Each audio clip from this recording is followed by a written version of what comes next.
ఓం సాయిరామ్. అందరికీ కనిపించని నా ఒక రూపం ఉంది.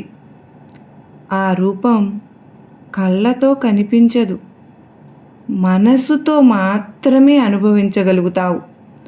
బయట నన్ను వెతుకుతావు, కానీ నిజంగా నన్ను చూడాలంటే లోపలికి చూడాలి.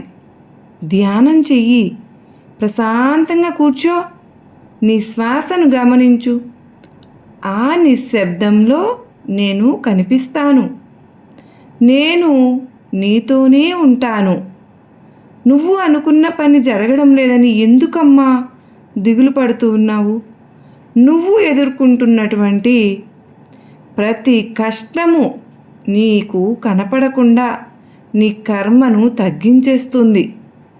మరి నువ్వెందుకు దిగులు పడుతూ ఉన్నావు? ఎప్పుడైనా నువ్వు ఎదుర్కొంటున్నటువంటి కష్టాన్ని, కర్మను తగ్గిన కొద్దీ నీ జీవితం నెమ్మదిగా తేలికగా ముందుకు సాగిపోతూ ఉంటుంది.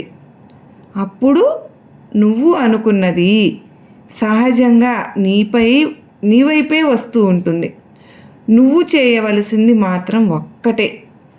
ఏ ఆలోచన వచ్చినా సరే, ఏ పని చేయాలనుకున్నా అది మాత్రం ఇతరులకు ఇబ్బంది కలగకుండా చేస్తూ ఉండు. అప్పుడు నీ జీవితం ప్రశాంతంగా సాగిపోతుంది.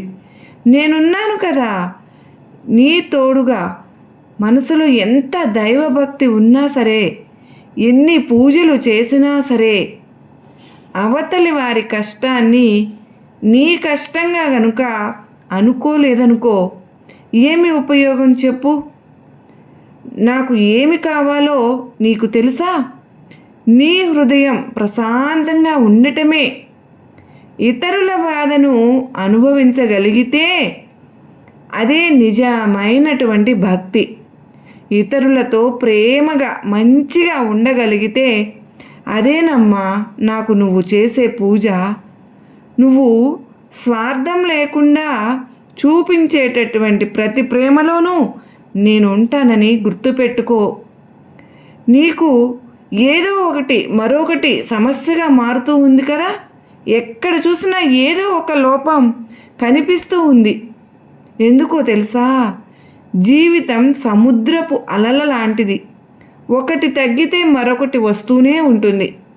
అలా ప్రతిదానిలోనూ మునిగిపోతే మనసు నెమ్మదిగా విషంలాగా మారుతుంది.